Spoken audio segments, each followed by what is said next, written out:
নমস্কার ফ্রেন্ডস, অনেকদিন পর এলাম আবার। আশা করি সবাই ভালো আছেন, আমরাও আছি। কিন্তু আজকে যে ছোট্ট সমস্যাটা নিয়ে এসেছি, সমস্যাটা শুনতে ছোট, কিন্তু যার প্রবলেমটা আছে তার জীবন কিন্তু জেরবার হয়ে যাচ্ছে। সে মারাত্মক সমস্যায় আছে। যেমন মাথা ব্যথা। যার মাথা ব্যথা আছে তারা জীবনে উন্নতি হলো না, সেদিন থেকে তার অবনতি। কেন বলুন তো? যদি কোনো কাজে কনসেন্ট্রেট করতে হয় তাহলে আগে কাকে লাগবে? মাথা। আপনি নতুন কোনো সম্পর্কে পা দিয়েছেন, কনসেন্ট কে করবে? মাথা। সম্পর্কটাও ছিটকে যাবে। আপনি কলেজে ভর্তি হয়েছেন, সামনে হায়ার এডুকেশন, কিন্তু পড়াশোনায় কনসেন্ট করতে পারবেন না। কেন? মাথা ব্যথা। এইবার বলি, মাথা ব্যথা বেসিক্যালি 4 রকমের আছে। আমি জানি না 4 রকমটা এখনো আমার এই মুহূর্তে মনে আছে কিনা, কিন্তু তবুও চেষ্টা করি একবার। যে number 1 sinus, number 2 migraine, number 3 normal headache, number 4 cluster. বাকিগুলো শুনেছেন। ক্লাস্টারটা কি? It's a cluster pen.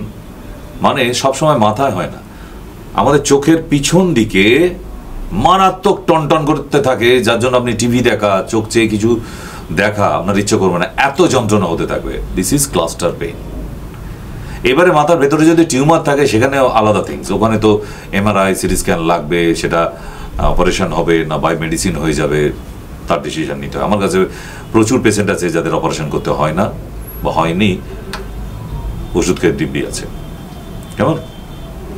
কিন্তু আজকে মাইগ্রেন আর সাইনাস নিয়ে বলি, যেটা আপনারা সব থেকে বেশি চেনেন আর বোঝেন। সাইনাস, যদি আপনার নাক দিয়ে আমরা যখন শ্বাস নিচ্ছি, এই শ্বাস যদি পুরোপুরি অক্সিজেন নেওয়ার ক্ষমতা না থাকে, আস্তে আস্তে আপনার নাকের ভেতরে অবস্ট্রাকশন তৈরি হবে। অবস্ট্রাকশন থাকতে থাকতে পলিপ অবধি হয়ে যেতে পারে, যার ফলে পরিষ্কারভাবে ভেতরে অক্সিজেন নিতে আপনার কষ্ট হবে, এবং তার সাথে মাথা যন্ত্রণা।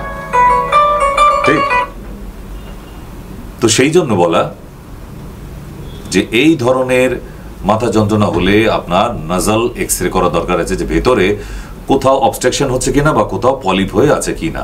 হঠাৎ করে ঘুম থেকে উঠে কিন্তু বসে পড়েছে, পাশে যে ঘুমাচ্ছে সে ভয় পেয়ে যাবে, ভূতে ধরলো নাকি?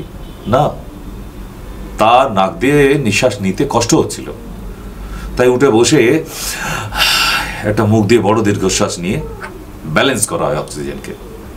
তাহলে সাইনাস থাকলে কিন্তু শুধু শ্বাসকষ্টের সমস্যা হবে না, সঙ্গে মাথার যন্ত্রণা। আর মাইগ্রেনটা রোদ্দুরে বেরোলে সব থেকে বেশি হয়, ঘরে থাকলেও হয়। মাইগ্রেন কেন? সিমটম কি? সিমটম হচ্ছে যে যখন খুশি বমি হতে পারে, বা বমি বমি ভাব অলওয়েজ একটা, এইটা ভীষণ প্রয়োজন। তাই মাইগ্রেন যাদের আছে এবং সাইনাস যাদের আছে, আপনি প্রচুর ওষুধ খাচ্ছেন। আমি এত কিছুতে যাব না, শুধু বলে দেব, নিচে একটা নাম্বার দিয়ে রেখেছি। এই নাম্বারটায় যে কোনো দিন যে কোনো সময় কল করে নেবেন। কল করে ভালো করে জিজ্ঞাসাবাদ করুন যে হ্যাঁ মাইগ্রেন সেরে যায়, ডিটেলটা নিন। দরকার একদিন আসুন আমাদের ইউনিটে, আমাদের হসপিটালে এসে দেখে যান মানুষের রেজাল্ট কি। তারপর আমি আবার বলছি, ভিড় দেখে ঝাঁপ দেবেন না, প্রাণঘাতী হতে পারে। তাই ওই দিন চলে গেছে, এখন যাচাই করার দিন। নিজে আসুন, কথা বলুন আদার পেশেন্টের সঙ্গে, যাচাই করুন। তারপর যদি মন স্যাটিসফাইড হয়, তারপর আপনি দেখাবার মানসিকতা তৈরি করুন। কেমন? তো সেই জন্যই বলা আপনাদের যে ফোন নাম্বারটা ভেরি এসেন্সিয়াল, এটাকে নোট করে রাখুন। এই ফোন নাম্বার আপনার এই এত বড় বিপদ থেকে কিন্তু বিপদ মুক্ত করতে পারে। কেন? কারণ এই মাইগ্রেন বা সাইনাসের জন্য তো একটা নাজাল ড্রপ দিয়ে দেয়, জীবনও সারে না, চলছে। মাইগ্রেন ওই স্যারিডনি দেবে, যে ওষুধগুলো ব্যান হয়ে গেছে, আজ অব্দি সারাবার কোনো প্রকল্প ওনাদের নেই। আমি আপনাকে কোনো মেডিসিন বলবো না, একটা হোম রেমেডিজ বলে দিচ্ছি। লবঙ্গ তেল চেনেন? লবঙ্গ চেনেন? তার তেল কিনতে পাওয়া যায় এরকম ছোট্ট শিশিতে। লবঙ্গ তেল একটা ছোট স্টিলের বাটিতে অর্ধেকটা জল নিন, তার মধ্যে 20 ফোঁটা তেল দিন, জলটাকে ফোটান, বয়ল করুন, একদম ফুটবে।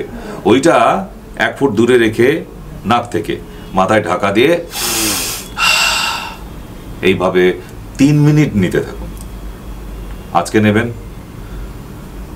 আপনি সকালে ঘুম থেকে উঠে দেখবেন ফ্রি। আবার কালকে নিন, ঠিক এইভাবে 15 দিন নেবেন।